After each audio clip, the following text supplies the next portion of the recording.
अस्सलाम वालेकुम। आज मैं आपके साथ प्याज के पकोड़ों की रेसिपी शेयर करूंगी। पकोड़े सबके फेवरेट होते हैं और रमज़ान में हर घर में बनाए जाते हैं, तो आपने वीडियो को लास्ट तक ज़रूर देखना है। कुछ टिप भी शेयर करूंगी जिससे पकोड़े सॉफ्ट और क्रिस्पी बनते हैं। तो चलिए इसे बनाना स्टार्ट करते हैं। इसके लिए मैंने 1 कप बेसन लिया।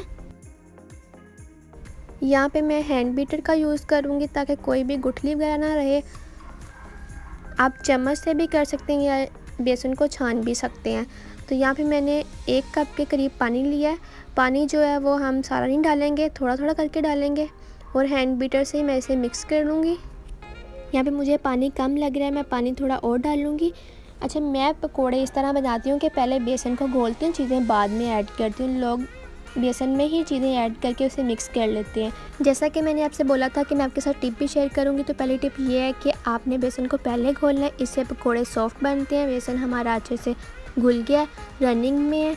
अब मैं इसमें 2 मीडियम साइज़ के प्याज ऐड करूंगी जिसे मैंने लंबाई में काट लिया।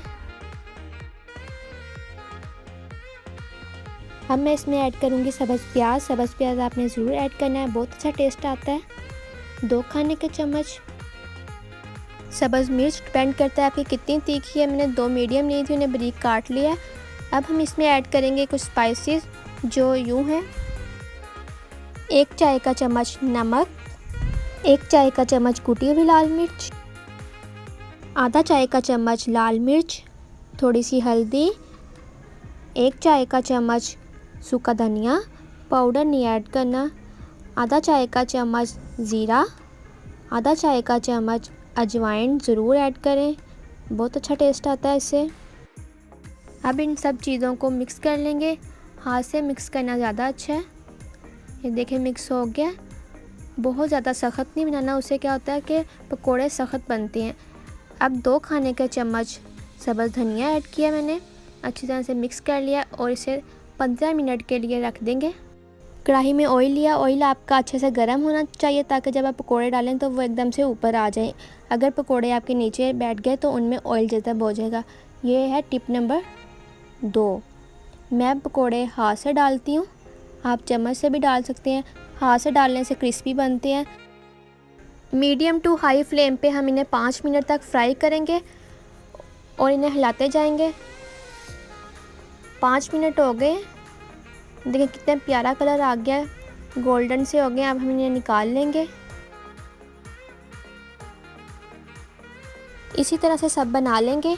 अब बारी है टिप नंबर 3 की। जब भी आप पकोड़े बनाएं तो उन्हें एक छिक्कू में निकालें, पेपर वगैरह पे नहीं निकालने। उससे क्या होता है कि पकोड़े क्रिस्पी नहीं रहते, नरम हो जाते हैं और जब तक पकोड़े क्रिस्पी ना हो खाने में मज़ा नहीं आता। लेकिन बिल्कुल नरम और क्रिस्पी पकोड़े हमारे बनकर तैयार हुए हैं। प्लेट में भी बिल्कुल ऑयल नहीं है, इसकी वजह यही है कि ऑयल हमारा अच्छे से गर्म था, पकोड़ों ने ऑयल को जज़ब नहीं किया। मैंने इसे रायते के साथ सर्व किया।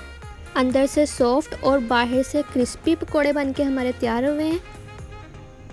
मुझे तो बहुत मज़ा आया खाने में। आप भी इसे ज़रूर ट्राई करें, मुझे अपना फीडबैक दें। अगर आपको मेरी रेसिपी अच्छी लगी है तो इसे लाइक करें, शेयर करें।